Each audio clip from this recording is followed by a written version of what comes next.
Spotlight on Frazee is sponsored by these community-minded businesses and organizations. United Community Bank, an independent, family-owned and operated bank committed to empowering customers to achieve their financial goals. Member FDIC. Frazee Family Foods, what a hometown grocery store should be. Friendly staff, family-owned, and a wide variety of groceries to fulfill your needs. Welcome to Spotlight on Frazee. I'm your host, Hank Ludke, and I'm down here today in front of the Frazee Event Center with Gary Thompson. Hi, Gary. Hi, how are you today? And Gary Nagan. Good morning, Hank. So, it's me and the Garys today, and both Garys belong to an organization called Woods and Wheels. And we're talking about, do you know how to drive your ATV? Well, yeah, most of us do, I guess. Hopefully we do, but if you don't, we have a class for the youth to take it. And so, how many years have you been doing this, Gary? I believe we've been doing this since 2005 when the club was initiated. And how many kids do you figure you've trained? I believe we're pushing 1,000 mark, real close. And you know, when you look at this, you know, before you came, Gary and I were talking, you know, about how important it is. You know, you've got to be smarter than the machine.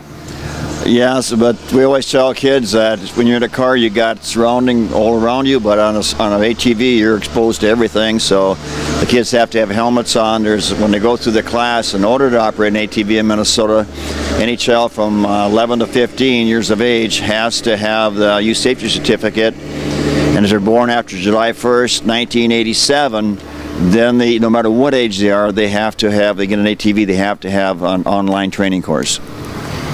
Now, see, that's something that I didn't know, and I do learn something once in a while. Well, that's why we're here.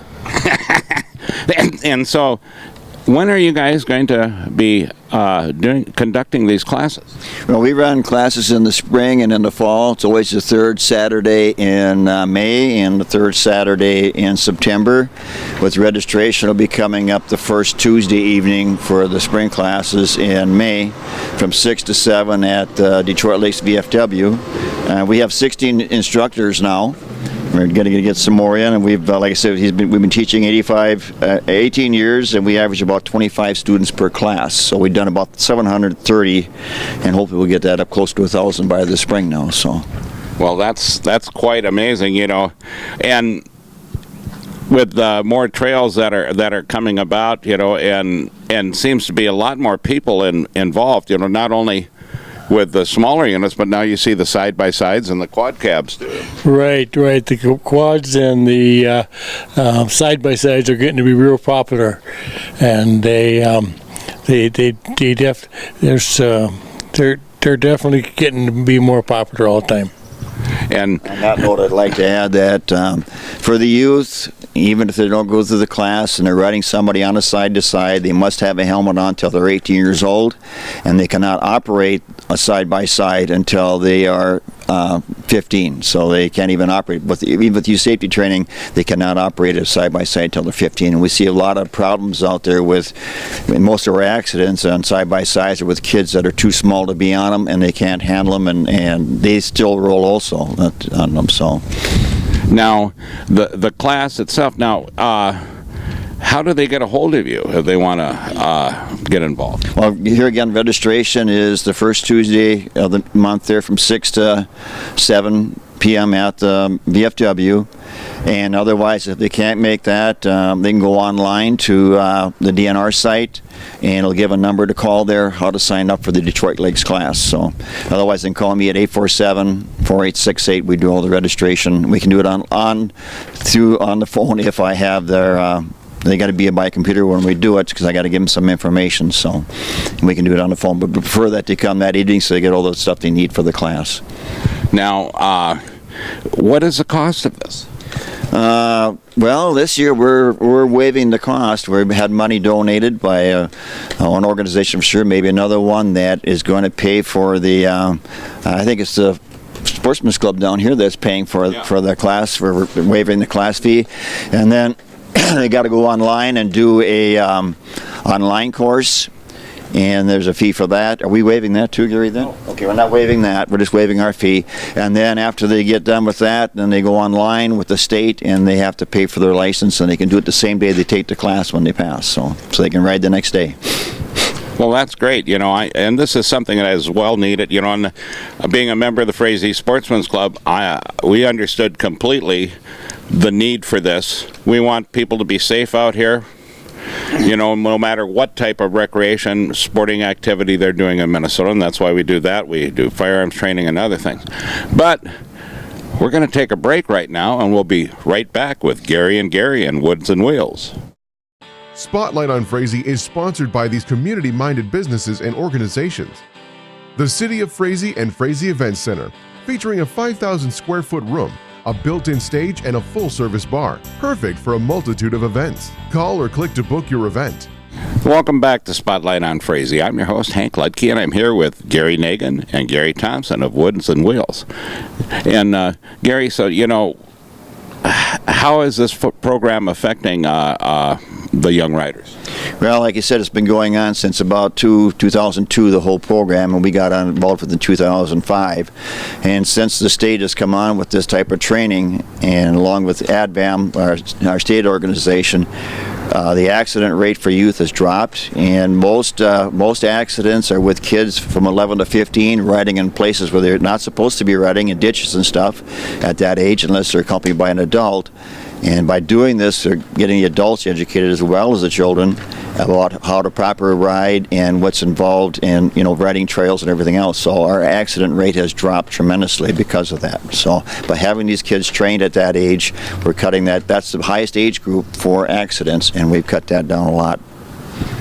Well, it's well worthwhile, and I applaud you, gentlemen, for doing this and bringing this forward. And then also, I know you have quite another project going on. You guys are trail builders now, too. Yes, we took on a project of grant and aid, and that's up in the Smoky Hills area, which is up north here, about 25 miles and stuff.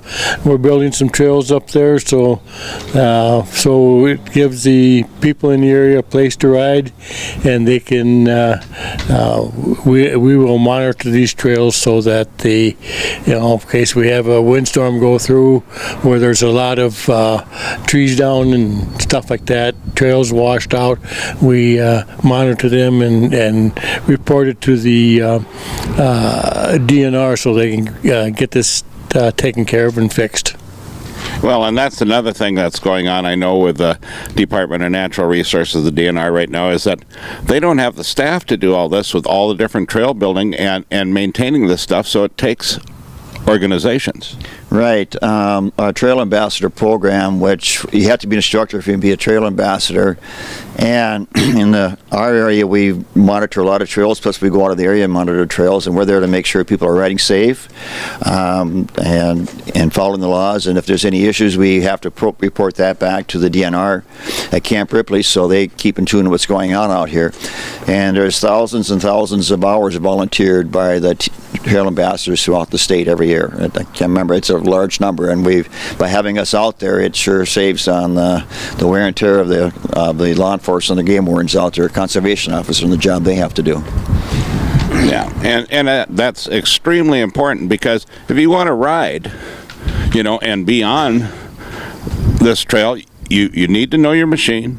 You need to follow the laws. You just can't go out and ride anywhere. People own property. Not all the land in the county is public property. Correct. And but a lot of people don't understand is that to stay off the private properties and stuff like that.